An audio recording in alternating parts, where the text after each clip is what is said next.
ആരോഗ്യമന്ത്രി കെ മുരളീധരൻ ഇപ്പോൾ മാധ്യമങ്ങളോട് സംസാരിക്കുകയാണ്. മെഡിക്കൽ കോളേജിൽ നിരത്ത് കിടക്കേണ്ട സാഹചര്യം. അതായത് ഈ ICU ഫെസിലിറ്റി ഉൾപ്പെടെ ഇവിടെ മിനി ഐ സി ആണ്. പൂർണ്ണ ICU ഇവിടെ പറ്റില്ല. അതടക്കം ഇവിടെ സജ്ജമായിട്ടുണ്ട്. മിനിസ്റ്ററെ, ഇന്നലെ തിരുവനന്തപുരം മെഡിക്കൽ കോളേജിൽ 18 മണിക്കൂർ ഒരു സോഡിയം കുറഞ്ഞു വന്ന ജീവഹാനി വരെ സംഭവിക്കാൻ സാധ്യതയുള്ള ഒരു രോഗിക്ക് മതിയായ ചികിത്സ ലഭ്യമായില്ലെന്നൊരു പരാതി വന്നിരുന്നു. ഈ MLA ശുപാർശ കിട്ടിയതിന് ശേഷമാണ് ചികിത്സ ഒരു സീനിയർ ഡോക്ടർ അവരെ പരിശോധിച്ചത് തന്നെ. ജൂനിയർ ഡോക്ടർമാർ പറയുന്നത് ഇവിടെ ഇങ്ങനെയൊക്കെയാണെന്നാണ്. അല്ല, അങ്ങനെ ഇപ്പോഴും സിസ്റ്റത്തിനോട് വിമുഖത കാണിക്കുന്ന ചില ആളുകളുണ്ട്. അതൊക്കെ അതാത് രീതിക്ക് അനുസരിച്ച് കൈകാര്യം.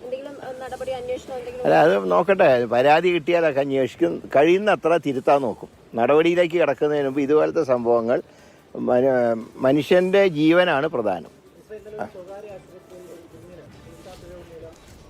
സംഭവിച്ച ശ്രദ്ധയിൽപ്പെട്ടു. അത് മറ്റേ ബേബി മെമ്മോറിയലിലെ കണ്ണൂർ ആശുപത്രിയിലാണ് ഈ രോഗിയെ അഡ്മിറ്റ് ചെയ്ത്, ഈ കുട്ടിയെ അഡ്മിറ്റ് ചെയ്ത്. അപ്പോൾ ചുണ്ട് പൊട്ടി അതിൻ്റെ ഒരു സർജറിക്ക് വേണ്ടി കൊണ്ടുവന്നതാണ്.